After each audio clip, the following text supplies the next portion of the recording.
The autumn wind swept through the Valdorian highlands, carrying with it the scent of pine and the distant howl of wolves preparing for the evening hunt. Lyra pressed her back against the rough bark of an ancient oak, her heart hammering as laughter echoed through the forest clearing ahead. She knew that laugh, cruel, mocking, unmistakably Alpha Marcus.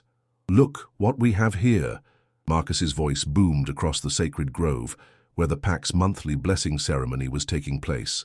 "The Baron Omega thinks she deserves to stand among the fertile ones." Lyra's fingers tightened around the small bundle of moonflowers she'd gathered for the ritual. These rare silver blooms only opened under the full moon's light, and she'd spent hours searching the treacherous mountain slopes to find them.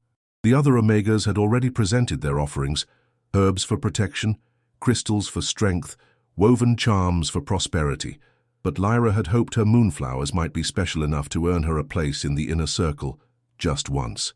"Please, Alpha Marcus," Lyra stepped forward, her voice barely above a whisper. "I only wish to honor the moon goddess like everyone else."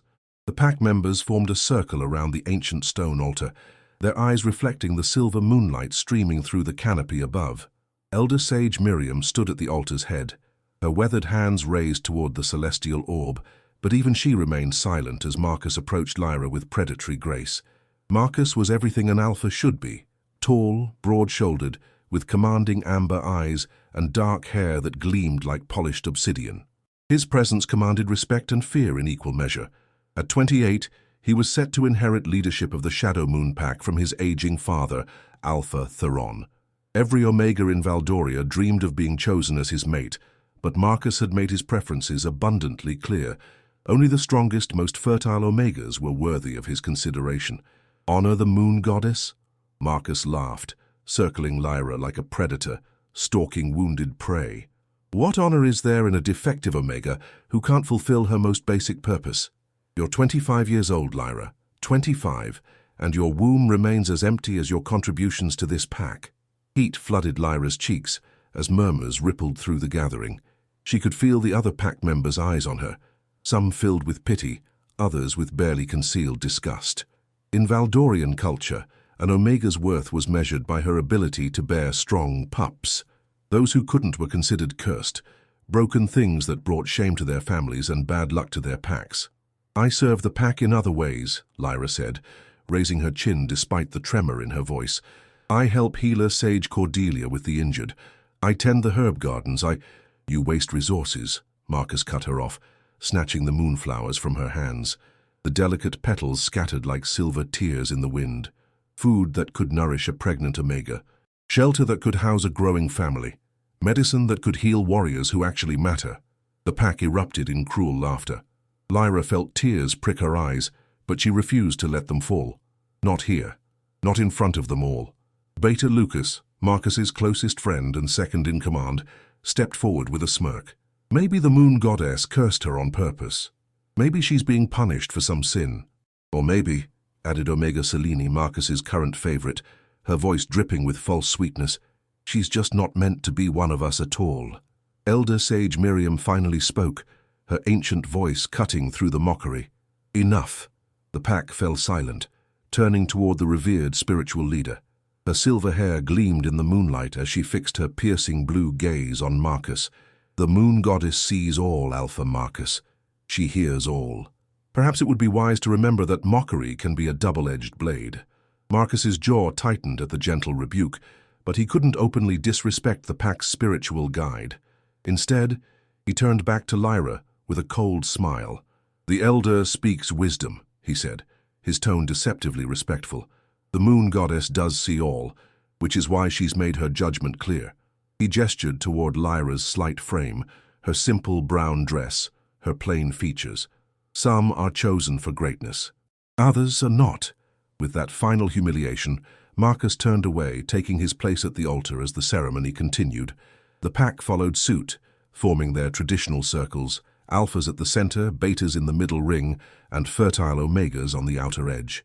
Lyra found herself pushed further and further back, until she stood alone at the forest's edge, watching from the shadows as her people honored the goddess who seemed to have forgotten her entirely.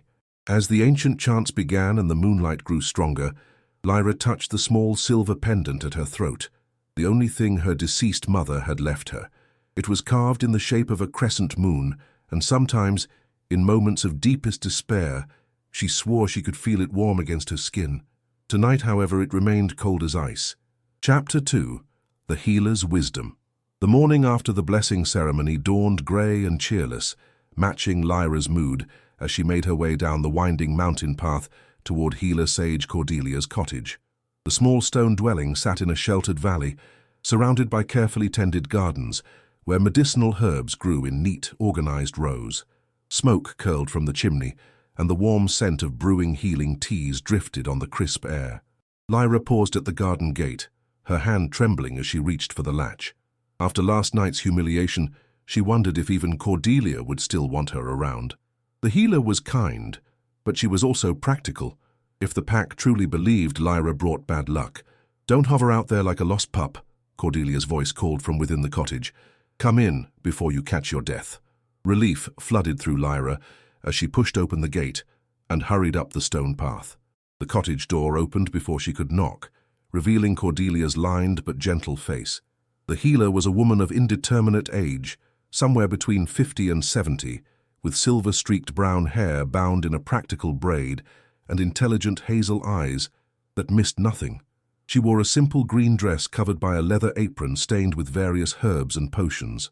"I heard about last night," Cordelia said without preamble, ushering Lyra inside. "That fool boy has all the sensitivity of a mountain troll." The cottage's interior was warm and cluttered with the tools of Cordelia's trade. Dried herbs hung in bundles from the rafters, glass bottles filled with colorful tinctures lined wooden shelves, and a large cauldron bubbled gently over the hearth. The air was thick with the mingled scents of chamomile, wolfsbane, and something Lyra couldn't identify, something that smelled like starlight and ancient magic. "Sit," Cordelia commanded, gesturing toward a comfortable chair near the fire. "You look like you haven't slept." Lyra sank into the chair gratefully, accepting the cup of steaming tea Cordelia pressed into her hands. The liquid tasted of honey and herbs, with an underlying flavor that seemed to ease the ache in her chest. "I keep thinking maybe they're right," Lyra whispered, staring into the tea's amber depths. "Maybe I am cursed. Maybe the moon goddess really has abandoned me." Cordelia snorted, settling into the chair across from her. "The moon goddess abandon you? Child, you have no idea how special you truly are." Lyra looked up sharply. "Special? Cordelia, I'm a Baron Omega who can't even—" "Can't what?" Cordelia interrupted. "Can't bear children? Says who? Some pack physician who examined you once when you were 18 and declared you hopeless?" The healer leaned forward, her eyes intense. "Lyra, there are different kinds of fertility, different kinds of purpose. The moon goddess doesn't create anyone by accident." "Then why?" Lyra's voice broke. "Why can't I have what every other Omega has? Why do I have to be the broken one?" Cordelia was quiet for a long moment, studying Lyra with an expression that seemed to see straight through to her soul. Finally, she rose and moved to an ancient wooden chest in the corner of the room. She withdrew something wrapped in midnight blue silk and returned to her chair. "Your mother came to see me the night before you were born," Cordelia said softly, unwrapping the silk to reveal an old leather-bound book. Its cover was inscribed with symbols that seemed to shimmer in the firelight. "She was terrified, you see. She'd been having dreams, visions of silver light and ancient prophecies. She begged me to help her understand what they meant." Lyra's breath caught. "You knew my mother?" "Elena was my dearest friend," Cordelia said, opening the book with reverent care. "She was also one of the most gifted seers our pack has ever known, though she kept that ability hidden from most. The night you were born, the moon turned silver. Not the usual pale gold, but pure silver. It only happens once every few centuries, and when it does—" She trailed off, turning pages filled with ancient text and intricate drawings. "When it does what?" Cordelia found the page she was looking for and turned the book toward Lyra. The illustration showed a woman standing beneath a silver moon, her arms raised toward the sky. Light poured from her hands, and around her, wolves bowed in reverence. The woman's face was obscured by silver radiance, but something about her posture, her bearing, reminded Lyra of herself. "When the silver moon rises, the moon goddess chooses a vessel," Cordelia read from the ancient text. "One who will appear weak but possess strength beyond measure, one who will be scorned but ultimately revered, one who will be thought barren but will give birth to a new age. Lyra's hands shook as she reached for the book. You think this is about me? Cordelia, that's impossible. I'm nobody. I'm just the girl who can make moonflowers bloom out of season, Cordelia interrupted gently. Just the girl whose touch can soothe any wounded animal. Just the girl who survived a fever that should have killed her when she was 10 and emerged from it with eyes that sometimes seemed to glow silver in the dark. Heat rushed to Lyra's cheeks. She'd never told anyone about those things, but somehow Cordelia knew. The healer had been watching, waiting, understanding things that Lyra herself had dismissed as coincidence or imagination. The prophecy speaks of trials, Cordelia continued, of a chosen one who must first be broken down before she can be built up, who must face rejection before she can know acceptance, who must walk through darkness before she can bring light to others. But what if you're wrong? Lyra whispered. What if I really am just cursed? Cordelia reached out and covered Lyra's hand with her own. Her touch was warm, comforting, and oddly energizing. Then we'll know soon enough. The prophecy says the signs will begin to manifest during the 25th year of the Chosen One's life. How old are you, Lyra? 25. I just turned 25 last month. A slow smile spread across Cordelia's face. Then I suggest you pay very close attention to your dreams from now on, and perhaps— She glanced toward the window, where storm clouds were gathering despite the morning's clear sky. Perhaps you should start believing that the moon goddess has plans for you that are far greater than bearing Alpha Marcus's pups. As if summoned by her words, thunder rumbled across the valley, and the first drops of rain began to fall. But strangely, where the raindrops touched the cottage windows, they seemed to shimmer with an otherworldly silver light. Chapter 3. Dreams of Silver. That night, Lyra's dreams came in waves of silver light and ancient whispers. She stood in a vast moonlit clearing she'd never seen before, surrounded by wolves with eyes like liquid starlight. Their forms seemed to shift between beast and human, and at their center sat a figure of impossible beauty, a woman whose face held the wisdom of ages and whose hair flowed like liquid moonbeams. "My child," the woman spoke, her voice echoing from everywhere and nowhere at once. "You have suffered much, but your trials are only beginning." "Who are you?" Lyra asked, though somehow she already knew the answer. "I am she who guides the tides and watches over all who run beneath the moon. I am the mother of your kind, the source of your strength." The moon goddess rose from her throne of crystallized starlight, approaching Lyra with graceful steps that left silver footprints in the ethereal grass. "You have been chosen, daughter, not despite your perceived weaknesses, but because of them." "I don't understand," Lyra whispered, tears streaming down her face. "Everyone says I'm broken, cursed." The goddess reached out and cupped Lyra's face in hands that felt like cool moonlight. "Those who would break you see only what they expect to see, but I see what you truly are. A vessel waiting to be filled, a seed waiting for the right season to bloom. Your emptiness is not a curse, child. It is preparation. Preparation for what? For the darkness that comes. For the choice that will define not just your fate, but the fate of all werewolf kind." The goddess's expression grew serious, and the silver light around them began to pulse like a heartbeat. "Ancient evils stir in the shadows beyond your kingdom, forces that would see our children enslaved, our sacred bonds broken, our very essence corrupted. They believe us weak because we are divided. They do not yet understand that division can become unity under the right leader." The dream began to shift and blur around the edges, as if someone was pulling Lyra back toward waking. "Wait," she called out. "I don't know how to be what you need me to be." "Trust in what is to come," the goddess said, her voice growing distant. "Trust in the gifts I have given you even when others cannot see them. And remember, my child, true strength is not the absence of fear, but the choice to act in spite of it." Lyra woke with a gasp, silver moonlight streaming through her small bedroom window. Her heart pounded as she sat up, touching her face where the goddess had held her. Her skin still tingled with residual warmth, and when she looked at her hands, she could swear she saw faint traces of silver light dancing across her palms. She was reaching for the small mirror on her bedside table when a commotion outside made her freeze. Shouting voices, the sound of running feet, and underneath it all a howl of pure anguish that made her blood run cold. Lyra threw on her cloak and rushed outside, following the sounds to the pack's central square. A crowd had gathered around the great oak tree where pack announcements were traditionally made. Alpha Theron stood at the tree's base, his usually commanding presence diminished by grief and exhaustion.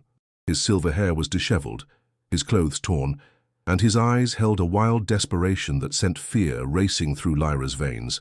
"My son," Theron's voice cracked as he addressed the gathered pack. "My son Marcus has been taken." The crowd erupted in gasps and worried murmurs. Lyra pushed through the press of bodies, trying to get closer to hear more clearly. "Taken by whom, Alpha?" Beta Lucas stepped forward, his usual confident demeanor replaced by obvious concern for his missing friend. "Shadow creatures," Theron said, the words seeming to cost him greatly. "Things that should not exist in our world. They came in the night, moving like smoke and darkness. They took Marcus and 3 of our strongest warriors, leaving only this behind." He held up a piece of black metal that seemed to absorb light rather than reflect it. Even from a distance, Lyra could feel the wrongness radiating from it, a chill that had nothing to do with the mountain air, and everything to do with an evil that felt ancient and hungry. "The old stories speak of such things," Elder Sage Miriam said, her voice grave. "Shadow beings from the realm between worlds. But they were bound long ago, locked away by the first werewolf packs working in unity with the moon goddess herself." "Then how are they here now?" demanded Omega Selena, her earlier arrogance replaced by genuine terror. Miriam's expression grew darker still. Only one thing could free them, the corruption of a sacred bond. Someone with werewolf blood has made a pact with darkness, trading their soul and their pack's protection for power. A traitor. The word hung unspoken in the air, but Lyra could see it in every face around her. Someone among them had betrayed not just the pack, but their entire species. "We'll organize search parties," Lucas declared. "Track them down and bring Marcus home." "No." Theron's voice was firm despite his grief. "These creatures cannot be fought with claws and courage alone. They exist partially in our world and partially in the Shadow Realm. Physical attacks pass through them like mist, but their claws can rend flesh from bone. Then what do we do?" The question came from a young Omega near the back of the crowd, her voice high with fear. All eyes turned to Elder Sage Miriam, the pack's spiritual guide and keeper of the old knowledge. The ancient woman was quiet for a long moment, her gaze distant, as if seeing something the rest of them could not. "There is a way," she said finally. "The old texts speak of a ritual, the binding of silver light. It requires a vessel pure of heart and strong of spirit, one who can channel the moon goddess's power directly. But," she paused, her eyes finding Lyra in the crowd, "the ritual has not been attempted in over 300 years, and it requires a sacrifice that few would be willing to make." "What kind of sacrifice?" Theron asked, though his tone suggested he dreaded the answer. "The vessel must offer up their mortal life to become a conduit for divine power. They would gain the ability to fight shadow creatures and protect the pack, but they would no longer be fully human. They would belong more to the goddess than to the earth." Silence fell over the gathered pack as the weight of Miriam's words sank in. To save their captured Alpha, someone would have to give up everything that made them who they were. It was a sacrifice that would last for eternity. "I'll do it." The words left Lyra's mouth before she'd consciously decided to speak them. Every head turned toward her, expressions ranging from surprise to disbelief to outright scorn. "You?" Selene laughed bitterly. "The Baron Omega, who can't even properly participate in a blessing ceremony, thinks she can perform the most sacred ritual of our kind." But Elder Sage Miriam was studying Lyra with new intensity, her ancient eyes sharp and calculating. "Step forward, child," she commanded. Lyra's legs felt like water as she made her way through the crowd, feeling the weight of every gaze upon her. When she reached the center of the circle, Miriam extended her gnarled hand. "Give me your hand, Lyra of the Shadow Moon Pack." The moment their skin touched, Miriam gasped. Silver light flared between their joined palms, visible to everyone present. The elder's eyes widened, and when she spoke again, her voice held a reverence that hadn't been there before. "By the goddess," she whispered, "you're her. You're the one from the prophecy." Chapter 4. The Awakening. The silver light emanating from Lyra and Elder Sage Miriam's joined hands grew brighter, casting strange shadows that seemed to move independently of their sources. The pack pressed closer, murmuring in a mixture of awe and disbelief. Lyra felt power coursing through her veins like liquid starlight, warm and electric, and completely foreign. "Impossible," Selene breathed, her perfect face twisted with jealousy and confusion. She's nobody. She's nothing. But Alpha Theron was staring at Lyra with new eyes, his grief temporarily overshadowed by desperate hope. Elder Miriam, are you certain? This changes everything. Miriam released Lyra's hand, but the silver glow continued to dance around Lyra's fingers like captured moonbeams. The elder reached into her ceremonial robes and withdrew an ancient amulet, a crescent moon carved from what looked like crystallized starlight. This belonged to the last chosen one, Miriam said, her voice filled with reverence. It has remained dormant for 3 centuries, waiting for the right person to awaken its power. She held the amulet toward Lyra. If you are truly who I believe you to be, it will respond to your touch. Every member of the pack held their breath as Lyra reached for the amulet. The moment her fingers made contact with the smooth crystal surface, it burst into brilliant silver flame that didn't burn. The light spread up her arm, racing across her skin in intricate patterns that looked almost like ancient writing. Her plain brown hair began to shimmer with silver threads, and when she looked up, her ordinary hazel eyes now held flecks of liquid silver that seemed to move like captured starlight. The chosen awakens, Miriam whispered, falling to her knees. The prophecy begins. One by one, the other pack members followed suit, until only a handful remained standing. Celine, whose face was pale with shock and anger, Beta Lucas, who looked torn between loyalty to his missing friend and acceptance of this new reality, and a few others who seemed too stunned to move. "This is ridiculous," Celine declared, her voice shrill. "Some parlor tricks with glowing jewelry doesn't make her special. Marcus is out there, probably dying, and you want to put our faith in her." She pointed at Lyra with disgust. "She's the weakest Omega in the pack. She can't even shift properly." It was true. While other werewolves could transform smoothly between human and wolf form, Lyra's shifts were incomplete and painful. She'd never been able to fully take wolf shape, managing only partial transformations that left her caught between forms and vulnerable. But Elder Miriam rose to her feet with surprising grace for her age, her eyes blazing with silver fire that matched Lyra's own. "The Chosen One's power lies not in the strength of her wolf, but in her connection to the divine. She is meant to be a bridge between our world and the realm of the moon goddess." "Pretty words," scoffed a voice from the crowd. Beta Cain, one of Marcus's supporters, stepped forward with a sneer. "But can she actually save our Alpha? Can she fight these shadow creatures? Or are we supposed to just hope they're impressed by her light show?" The challenge hung in the air, and Lyra felt the weight of everyone's expectations pressing down on her like a physical force. She wanted to run, to hide, to go back to being invisible in the shadows where no one expected anything from her. But then she remembered her dream, the goddess's words about true strength being the choice to act despite fear. "I don't know if I can save Marcus," Lyra said, her voice growing stronger with each word, "but I know I have to try. The goddess showed me visions of darkness coming for all of us. If these shadow creatures took him, they'll take others. Maybe everyone, unless someone stops them." "And you think you're that someone?" Cain laughed harshly. "You who couldn't even defend yourself from Marcus's mockery yesterday?" Something shifted inside Lyra at those words. The silver light around her flared brighter, and for a moment, her partially transformed state didn't feel like a weakness. It felt like she was caught between human and something far more powerful than a mere wolf.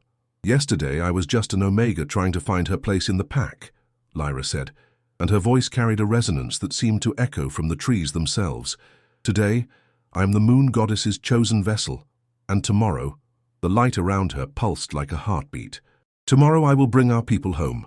Elder Miriam stepped forward and placed her hands on Lyra's shoulders. "The ritual must be performed at the sacred grove beneath the full moon, but first you must understand what you're truly offering to sacrifice." "My humanity," Lyra said without hesitation. "You said I would belong more to the goddess than to the earth." "More than that," Miriam said gently. "You would give up the possibility of a normal life, of finding a mate, bearing children, growing old surrounded by family. You would become eternal but eternally alone, a guardian who watches from the shadows, forever changed, forever apart." The pack fell silent, the weight of such a sacrifice settling over them like a shroud. To save their Alpha, Lyra would have to give up everything she'd ever wanted, even if she'd never been allowed to have those things anyway. "I was already alone," Lyra said quietly. "I was already considered broken and cursed, At least this way my brokenness might save someone else. Beta Lucas stepped forward, his expression troubled. Lyra, I owe you an apology. I stood by while Marcus mocked you, while the pack treated you as less than worthless. If you're truly willing to sacrifice everything to save him, after how he's treated you— This isn't about Marcus, Lyra interrupted. It's about what's coming. The shadow creatures, the traitor among us. The darkness the goddess warned me about. Marcus just happened to be the first victim. A new voice cut through the conversation, young, breathless and terrified. Alpha! Alpha Theron! A juvenile wolf burst from the forest in partial transformation, his fur streaked with dirt and his eyes wild with panic. It was Finn, one of the pack's scouts, barely 16 years old and new to his duties. What is it, boy? Theron demanded, moving toward the young wolf with alpha authority despite his grief. The southern border, Finn gasped, struggling to catch his breath. They're not just taking prisoners, they're building something. A structure made of that same black metal, but bigger. Much bigger. And there are more of them now. Dozens of shadow creatures, and they're all focused on whatever they're constructing. The pack exchanged frightened glances. If the creatures were establishing some kind of permanent presence in their territory, building structures with dark magic, then this was far worse than a simple kidnapping. How long do we have? Miriam asked, though her tone suggested she dreaded the answer. Finn looked around the circle of faces, his young features pale with exhaustion and fear. Based on their progress, maybe 2 days before whatever they're building is complete. And, Elder, he swallowed hard. I could hear screaming from inside the structure, human screaming. The revelation hit the pack like a physical blow. Their captured packmates weren't just prisoners, they were being used for something far worse. Then we have no choice, Lyra said, the silver light around her flaring with determination. The ritual happens tonight. Chapter 5. The Ritual of Silver Light. The sacred grove at midnight was a place transformed. Ancient oaks that had stood for millennia formed a natural cathedral, their branches intertwining overhead to frame the full moon in a crown of silver leaves. Crystalline formations jutted from the earth in perfect circles, remnants of countless rituals performed over centuries by werewolf packs honoring the moon goddess. Lyra stood at the grove's heart, wearing the traditional white robes of sacrifice that Elder Sage Miriam had retrieved from the pack's most sacred relics. The fabric felt strange against her skin, not quite silk, not quite cotton, but something that seemed woven from moonbeams themselves. The ancient amulet hung heavy around her neck, pulsing with gentle silver light in rhythm with her heartbeat. The entire pack had gathered to witness the ritual, their faces painted with traditional moon-blessed symbols in silver and blue. Even those who had mocked her most cruelly stood among the watchers, understanding that their survival might depend on her success. Alpha Theron occupied the place of honor directly behind Elder Miriam, his grief-stricken face etched with desperate hope. Before we begin, Miriam announced, her voice carrying clearly through the grove, let all present understand what we witnessed tonight.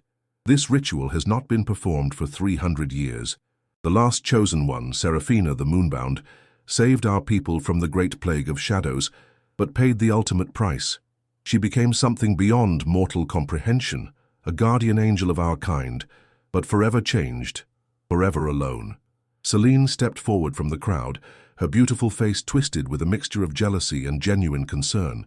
And if she fails, if this pathetic Omega can't channel enough power to complete the ritual, what happens to her then? Miriam's expression grew grave. If the vessel is not strong enough to contain the goddess's full power, the divine energy will consume her completely. There will be nothing left. No body, no soul, no memory that she ever existed at all. A collective shiver ran through the assembled pack. Lyra felt her knees weaken, but she forced herself to remain standing. The goddess's words from her dream echoed in her mind. True strength is not the absence of fear, but the choice to act in spite of it. I understand the risks, Lyra said, surprised by the steadiness in her own voice. But I also understand what happens if we do nothing. The shadow creatures won't stop with Marcus. They'll take everyone one by one until there's no one left to resist whatever dark purpose they serve. Beta Lucas stepped out of the crowd, approaching Lyra with something she'd never seen in his eyes before: respect. Before you do this, he said quietly, I need you to know that I was wrong. We were all wrong about you. You have more courage than any of us." Other pack members began to follow his lead, coming forward one by one to offer words of support, apology, or simple acknowledgement. Even some who had been cruelest in their mockery seemed moved by the magnitude of her sacrifice.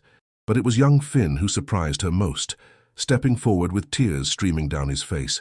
"My sister was taken by rogues 3 years ago," he said, his voice breaking. "I couldn't save her. I was too young, too weak. But maybe if you save Alpha Marcus and the others, it'll prove that the weak can become strong. That being small doesn't mean being worthless." Lyra knelt and took the boy's hands in hers, feeling the silver light flow between them in a gentle, comforting warmth. "You were never worthless, Finn. None of us are. We just needed to find our purpose." As she rose, Elder Miriam began the ritual preparations. She moved around the crystal formations, placing ancient artifacts at specific points: a bowl carved from meteoric stone, candles made from blessed beeswax, and herbs that had been harvested only during lunar eclipses. The air grew thick with power and anticipation. "The ritual requires 3 elements," Miriam explained as she worked. "First, the willing sacrifice of self. Second, the blessing of the pack. And third," she paused, looking directly at Lyra, "the acceptance of the moon goddess herself. She must choose to grant her power, and that choice cannot be forced or faked." "And if she doesn't accept me?" Lyra asked. "Then you die and we face the shadow creatures with conventional weapons that cannot truly harm them." Miriam's honesty was brutal, but necessary. "Are you prepared to begin?" Lyra looked around the grove one final time, taking in the faces of her packmates, the silver-touched trees, the crystalline formations that seemed to hum with ancient magic. This might be the last time she saw the world as a normal person, assuming she survived at all. "I'm ready." Miriam raised her arms toward the full moon, beginning the ancient chant in the old language that few still remembered. The words seemed to make the air itself vibrate, and the crystals around the grove began to glow with inner fire. As the elder's voice rose and fell in complex harmonies, the pack joined in with a low, melodic humming that seemed to call to something vast and distant. The change began slowly. The silver light around Lyra grew brighter, spreading from the amulet to encompass her entire body.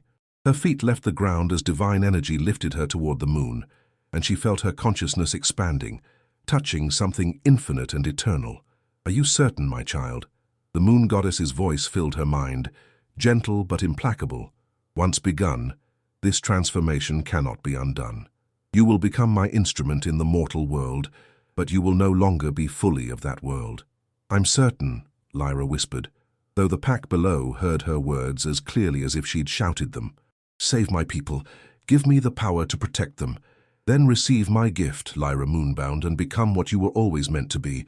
The goddess's power slammed into her like a river of liquid starlight, every cell in her body ignited with divine fire, rewriting her very essence. Her partially shifted form, always a source of shame, suddenly made perfect sense. She had never been meant to be fully human or fully wolf. She was meant to be something else entirely. Silver flames erupted around her, visible to everyone in the grove, but burning with cold fire that purified rather than destroyed. Her hair became fully silver, flowing like liquid moonlight. Her eyes blazed with stellar fire. And when she finally descended back to earth, power radiated from her in waves that made the very air shimmer. But the most dramatic change was in her partial transformation. What had once been an awkward, painful state between human and wolf now revealed itself as something magnificent.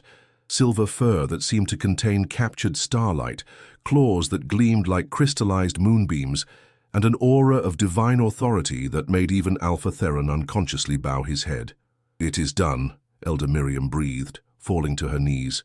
"The Chosen One has awakened." Lyra looked down at her transformed hands, watching silver light dance between her fingers. She could feel everything: the heartbeat of every pack member, the whisper of wind through leaves, the distant corruption of the shadow creature's presence, like a wound in the fabric of reality itself. "I can sense them," she said, her voice now carrying harmonics that seemed to echo from multiple dimensions. "Marcus and the others, they're alive, but barely.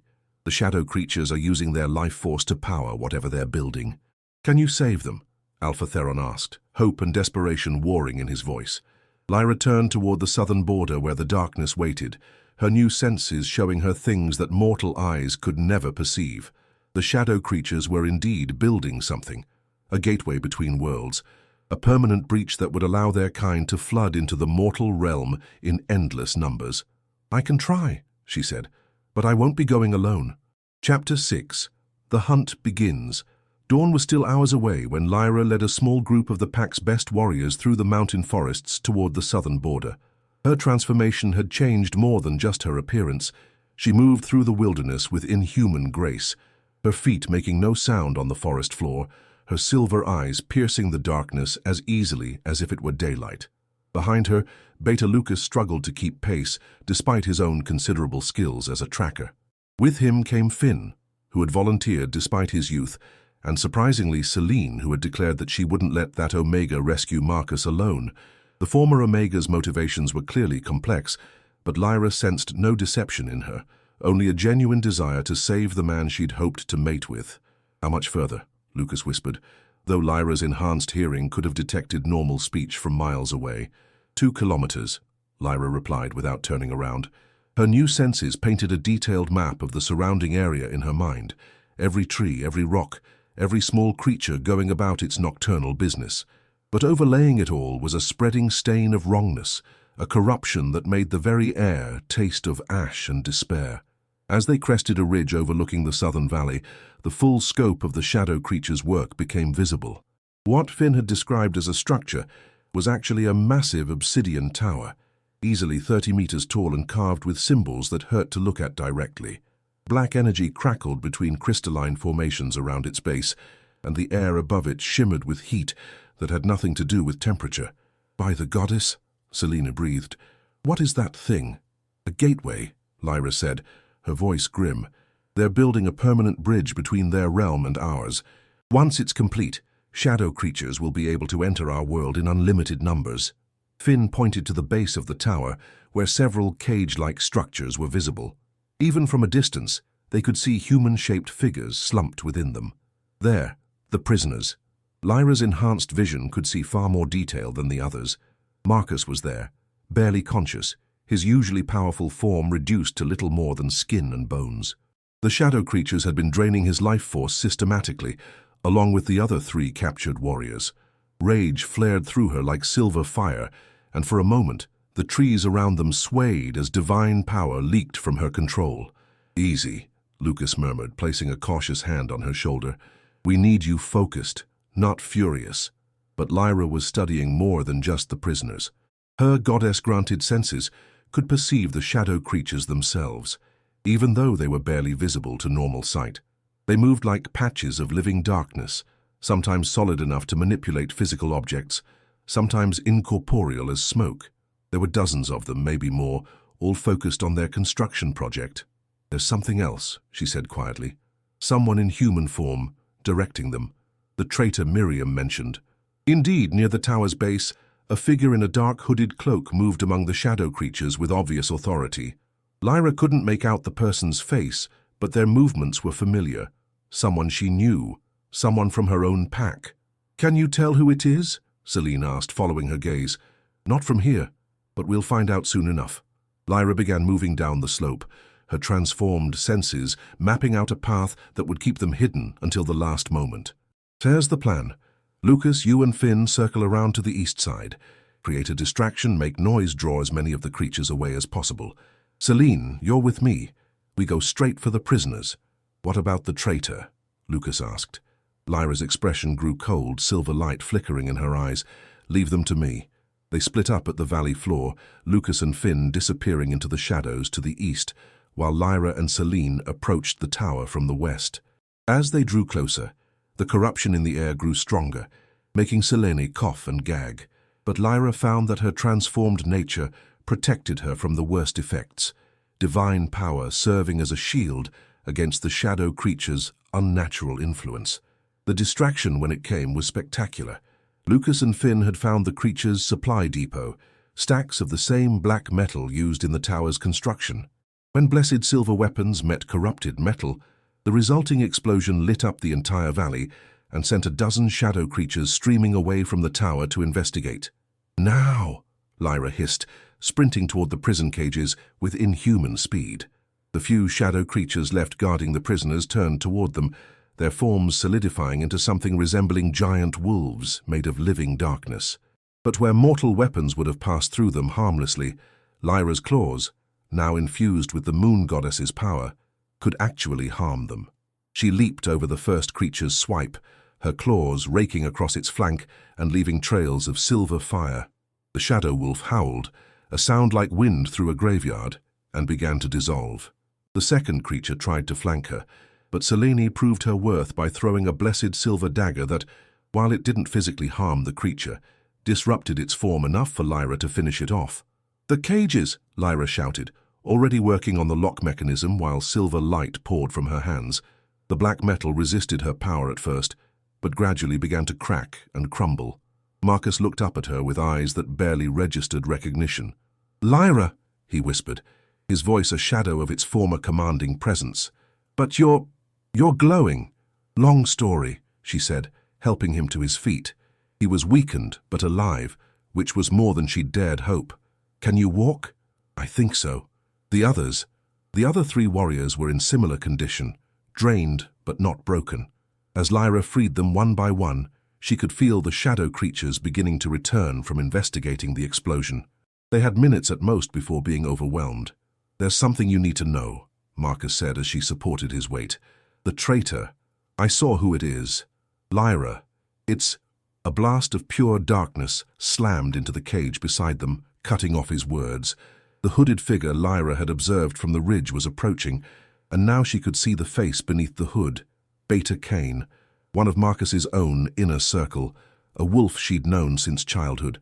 "Well, well," Cain said, his voice distorted by the dark energy flowing around him. "The failed Omega thinks she's become something special. Tell me, Lyra, how does it feel to know you're too late?" Above them, the obsidian tower pulsed with increasing energy. The gateway was nearly complete, and through the shimmering air at its apex, shapes were beginning to move.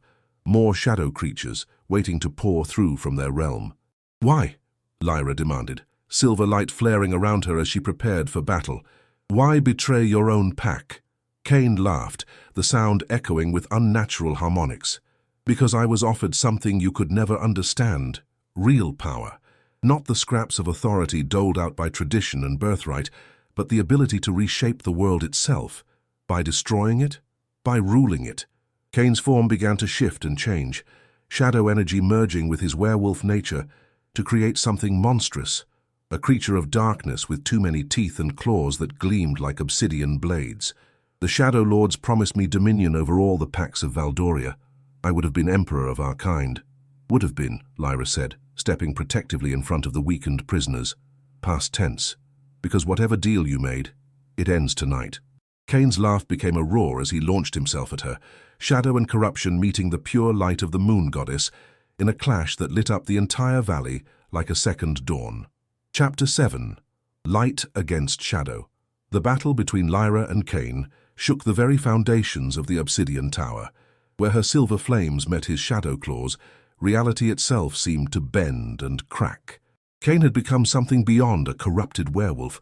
The Shadow Lord's power had transformed him into a living nightmare, a creature of pure malice wrapped in darkness. "You were always weak," Cain snarled, his voice now a chorus of whispers that came from everywhere at once. "Even now, with all that divine light, you're still just a broken Omega pretending to be something more."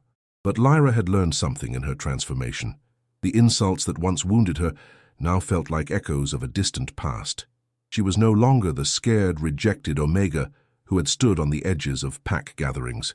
The moon goddess's power flowed through her veins, and with it came an unshakable certainty of her own worth. "You're right," she said, dodging a swipe of his obsidian claws. "I was weak, but weakness taught me something you never learned, Cain. Compassion, empathy, the willingness to sacrifice for others instead of just taking for myself." Her counterattack came as a wave of pure silver fire that washed over Cain like a tide. Where it touched his shadow-corrupted flesh, he screamed and recoiled, dark energy boiling away from his form. But he was far from defeated. "Compassion won't save you when the gateway opens," Cain hissed, gesturing toward the tower above them. "In minutes, thousands of shadow creatures will pour through. Your little light show will be meaningless against an army." Lyra's enhanced senses confirmed his words.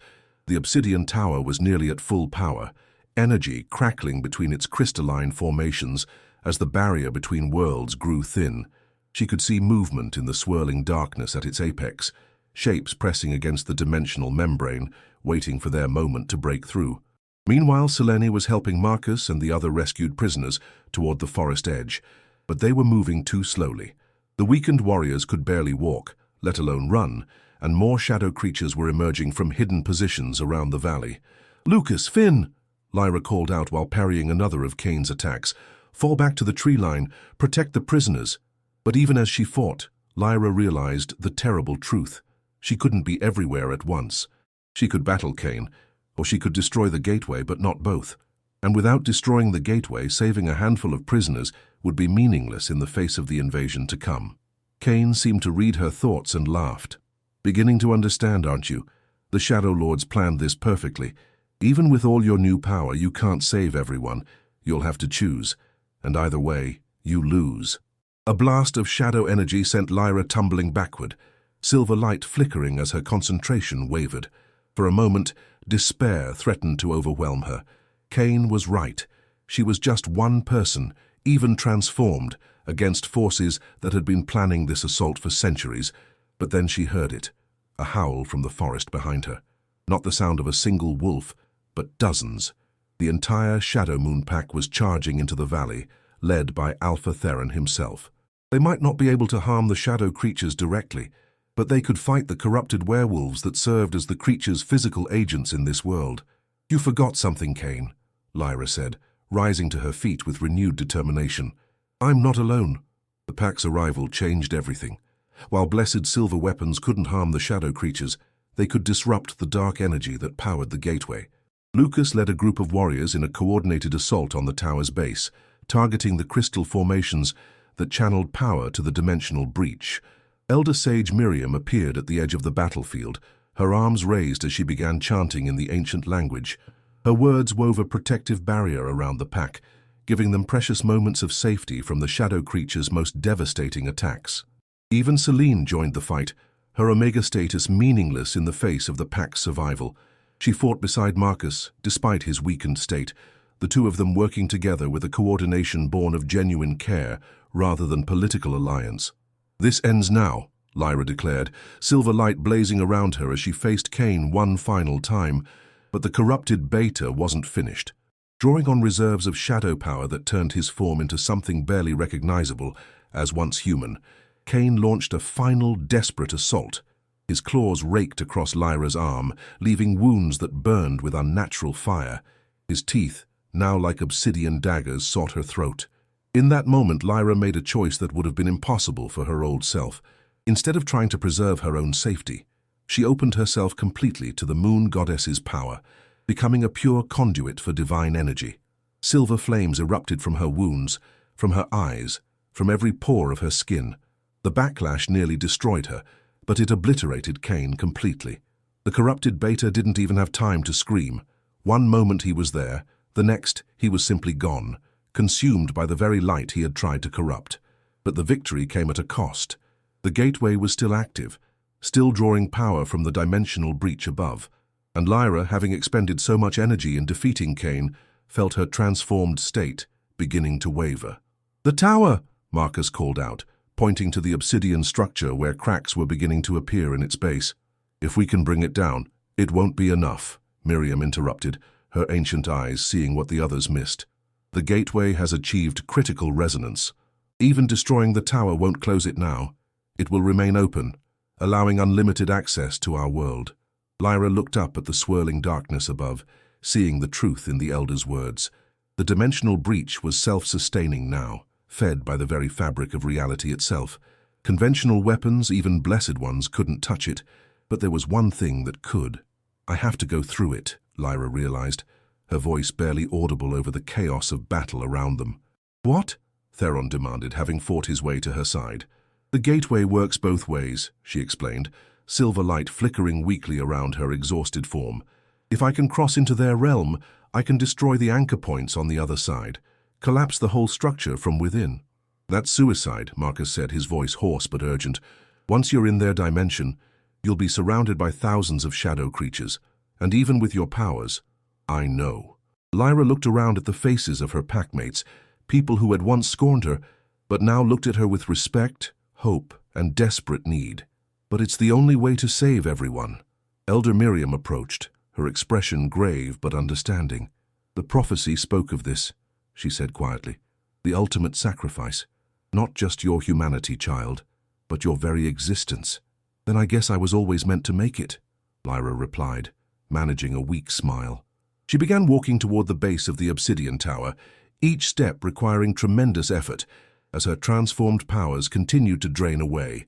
Behind her, the pack formed a protective circle, fighting desperately to give her the time she needed.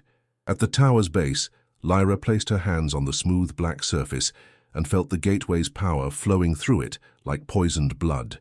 The dimensional breach above pulsed with malevolent energy, and she could sense the vast army of shadow creatures waiting just beyond the veil. Lyra. The voice was soft, female, and heartbreakingly familiar. She turned to see Selene standing behind her, tears streaming down the beautiful Omega's face. "I'm sorry," Selene whispered, "for everything, for how I treated you, for not seeing what you really were until it was too late. You deserved so much better than what we gave you." "You gave me exactly what I needed," Lyra replied, and she meant it. The rejection, the isolation, the pain, it all prepared me for this moment. If I'd been accepted, if I'd been happy, I never would have been willing to make this sacrifice. Selene nodded, understanding passing between them. "Save us all, sister." Chapter 8. Beyond the Veil. The transition between dimensions felt like drowning in liquid starlight mixed with poisonous shadow. Lyra's consciousness scattered and reformed multiple times as she passed through the gateway, her transformed nature barely holding together under the assault of alien energies. When she finally emerged on the other side, she found herself in a realm that defied description. The shadow creature's dimension was a twisted mirror of the natural world. Where Valdoria had forests, this place had groves of crystallized screams. Where her homeland had mountains, here there were peaks of compressed despair that reached toward a sky that wept tears of darkness. The very air was thick with malevolence, and breathing felt like swallowing broken glass. But most disturbing of all were the shadow creatures themselves. In their native dimension, they appeared not as the smoke-like phantoms she'd encountered in her world, but as fully realized beings of terrible beauty and absolute evil. They moved through their dark landscape with grace and purpose, and their numbers were beyond counting. Thousands upon thousands of them, all preparing for the invasion that would pour through the gateway she'd just traversed. At the center of this nightmare realm stood a structure that dwarfed even the obsidian tower in her world, a massive fortress cathedral carved from what looked like crystallized suffering. Its spires twisted toward the weeping sky, and from its depths came a sound like the universe itself crying out in agony. That was where she needed to go. That was where the anchor points for the dimensional gateway would be located. But first, she had to survive long enough to reach it. The shadow creatures had noticed her arrival, and their reaction was immediate and overwhelming. Hundreds of them began converging on her position, their forms shifting between beauty and horror as they moved. Some appeared as perfect humanoids with skin like polished obsidian, others as wolves made of living darkness, still others as shapes that her mind couldn't process without risking madness. Lyra drew on what remained of her divine power, silver flames springing to life around her hands, but here in the heart of the shadow realm, her connection to the moon goddess felt distant and strained. The light that had blazed so brilliantly in her own world was reduced to flickering candle flames in this place of absolute darkness. The first wave of creatures reached her, and the battle was unlike anything she'd ever experienced. These beings didn't just attack her body, they assaulted her mind, her spirit, her very sense of self. As she fought, she could feel them trying to corrupt her, to turn her divine light into something twisted and wrong. "You cannot win here, little light," one of the creatures spoke, its voice like velvet wrapped around razor wire. It appeared as a woman of impossible beauty, but her eyes held depths of cruelty that made Cain's corruption look like petty selfishness. "This is our realm. Here we are gods, and you are nothing but a dying spark." But Lyra had learned something in her transformation that went beyond the simple application of power. She had learned that true strength came not from what you could take or destroy, but from what you were willing to give up. And in this place of ultimate selfishness and hunger, that understanding became her greatest weapon. Instead of trying to fight the shadow creatures with brute force, she began to give herself away. Each time one of them tried to corrupt her light, she offered it freely but with a twist. Along with her power, they received her memories, her experiences of love and sacrifice and community.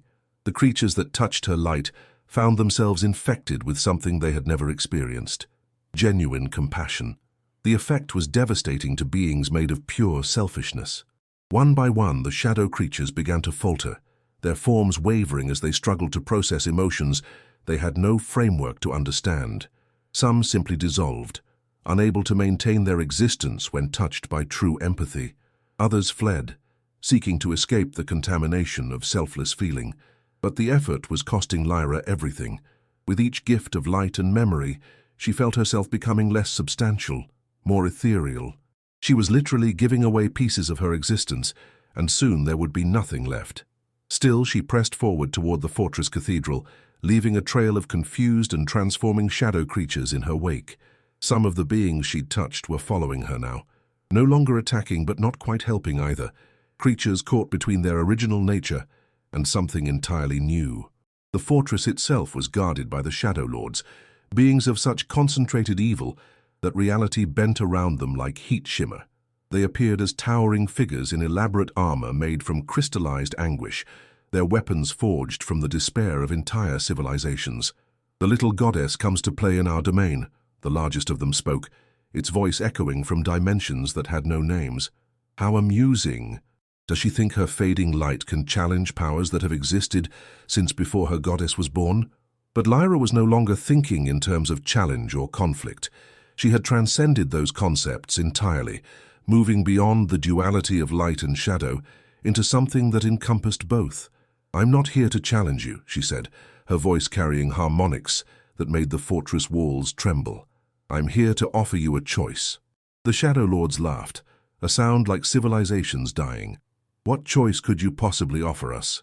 "The choice to be more than what you are." Lyra raised her hands, and what remained of her divine light began to flow outward, not as weapon, but as invitation.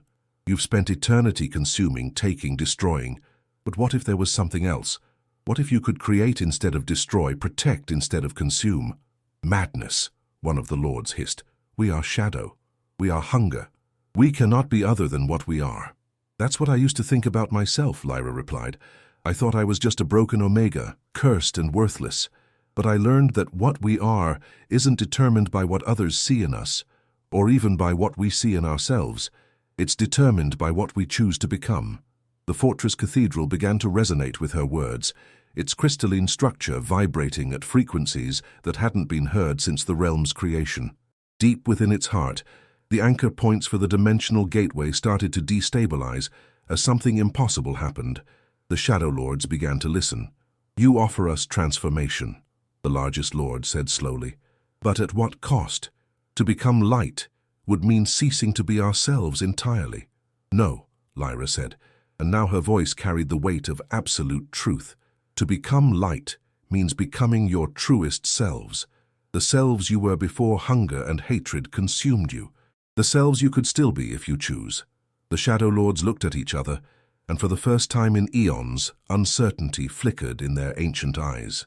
Around them, the fortress continued to vibrate, its dark crystal walls beginning to show hairline cracks that leaked not shadow, but something that might have been hope. And in that moment of possibility, Lyra made her final sacrifice, offering up not just her power or her memories, but her very existence to show these beings of ultimate darkness that another way was possible. The explosion of light that followed could be seen across dimensions. Chapter 9. The New Dawn. The explosion of light that erupted from the Shadow Realm's heart shattered the dimensional barriers between worlds, sending ripples of transformation cascading through both realities. In Valdoria, the obsidian tower cracked and crumbled, its dark energies dissipating like smoke before a cleansing wind. The gateway above collapsed in on itself with a sound like reality healing, and the shadow creatures that had been pouring through found themselves cut off from their source of power. But something unprecedented happened. In that moment of cosmic upheaval, Instead of being destroyed, many of the shadow creatures began to change. The light that had consumed Lyra's existence carried within it her final gift, the possibility of redemption, of transformation, of choosing to become something other than what you had always been. Alpha Theron stood in the ruins of the battlefield, watching in amazement as shadow creatures that moments before had been trying to kill his pack now knelt in submission, their forms flickering between darkness and something that might have been light. Elder Sage Miriam approached one of the transformed beings, a creature that had once been a wolf of living shadow, but now appeared as something caught between night and dawn, beautiful in its uncertainty. "What are you now?" Miriam asked gently. The creature lifted its head, and when it spoke, its voice carried echoes of both darkness and light. "We are learning," it said slowly, as if the concept was foreign to its nature. "The Bright One showed us another way. We choose to try." Marcus, still weak from his captivity but alive, leaned heavily on Celine as they surveyed the transformation taking place around them. "Is it over?" he asked, his voice hoarse with exhaustion and disbelief. "The invasion, yes," Miriam replied, but her ancient eyes were troubled. "But Lyra, she gave everything. I can no longer sense her presence in this world or any other." A profound silence fell over the pack as the weight of Lyra's sacrifice settled upon them. The Omega they had scorned and rejected had saved not just their lives but their entire reality, at the cost of her own existence. Even the transformed shadow creatures seemed to sense the magnitude of what had been lost, bowing their heads in a gesture that transcended species and dimensions. Finn, the young scout, was the first to break the silence.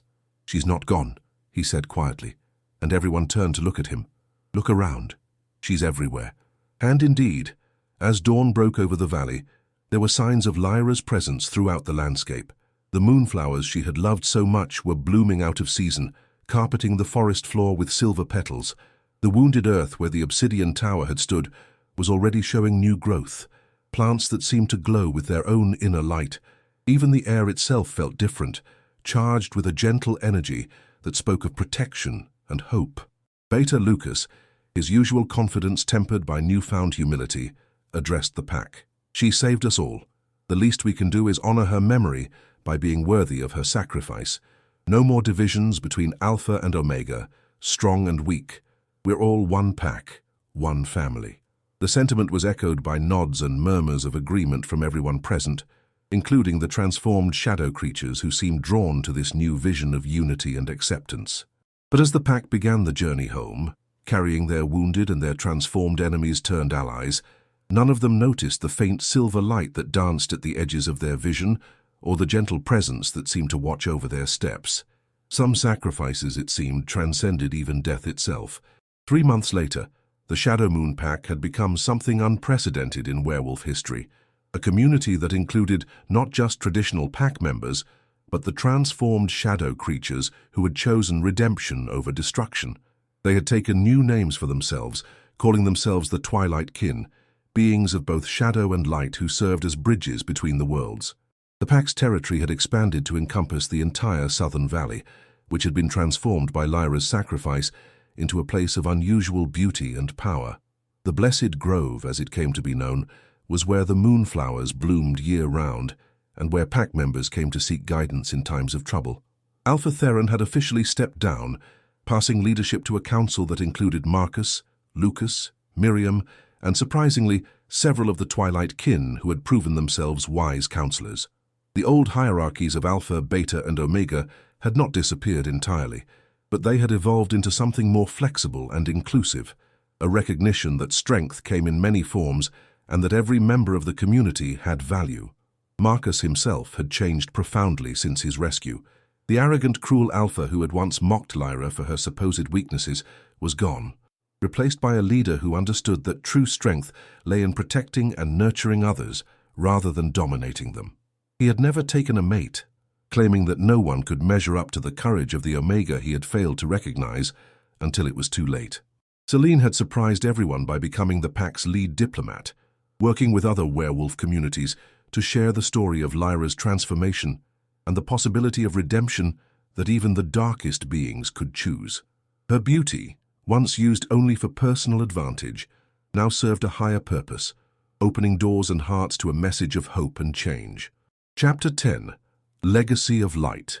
1 year after the Battle of the Shadowgate, as it had come to be known in werewolf legend, a young Omega named Clara approached elder sage Miriam with questions that sounded hauntingly familiar. "Why am I different?" Clara asked, her voice small and uncertain. "The other Omegas can shift completely, but I can only manage partial transformation. They say I'm broken." Miriam looked at the child, barely 16, with plain features and an awkward, incomplete shift that left her caught between human and wolf, and felt a chill of recognition. Clara's eyes held flecks of silver that seemed to move like captured starlight, and moonflowers bloomed wherever she walked in the blessed grove. "Child," Miriam said gently, kneeling to meet Clara's gaze, "let me tell you a story about another young Omega who was once told she was broken. Her name was Lyra, and she saved us all." As Miriam spoke, telling the tale that had already become legend among the werewolf packs, Clara's eyes grew wide with wonder and hope. She was not the first to show signs of Lyra's gifts. Over the past year, several young werewolves had manifested unusual abilities, always accompanied by that telltale silver light in their eyes and the ability to make moonflowers bloom. The moon goddess, it seemed, had not withdrawn her blessings when Lyra made her ultimate sacrifice. Instead, she had scattered those gifts across the werewolf world, ensuring that there would always be those ready to stand against the darkness, to offer redemption to the lost and to protect the innocent. "But what happened to Lyra?" Clara asked when the story was finished. "Did she really die in the Shadow Realm?" Miriam smiled, gesturing toward the blessed grove where silver light danced perpetually among the moonflowers. "Death is not always the end, child. Sometimes it is transformation into something even greater than what came before." Indeed, those with the gift to see beyond the physical world sometimes caught glimpses of a figure made of starlight, walking among the moonflowers, watching over the pack with gentle eyes that held depths of love and sacrifice. The Twilight kin claimed they could feel her presence most strongly, a warm light that reminded them daily of the choice they had made to become something better than what they were. Young werewolves who struggled with their abilities often reported dreams of a silver-haired woman who offered comfort and guidance, teaching them that their differences were not weaknesses, but preparations for a purpose greater than they could imagine.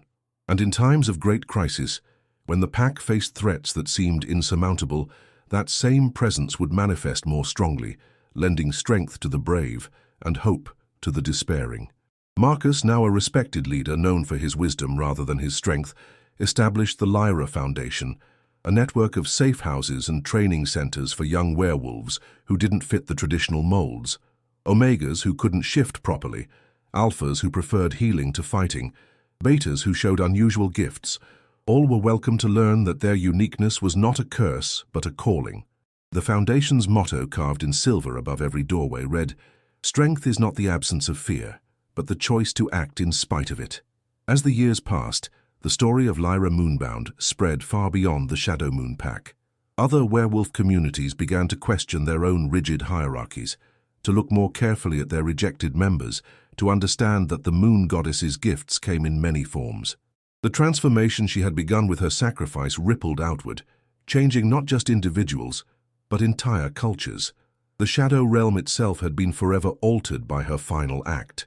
The fortress cathedral of the Shadow Lords had become something unprecedented, a place where beings of darkness could choose to learn about light, where redemption was always possible for those willing to make the effort.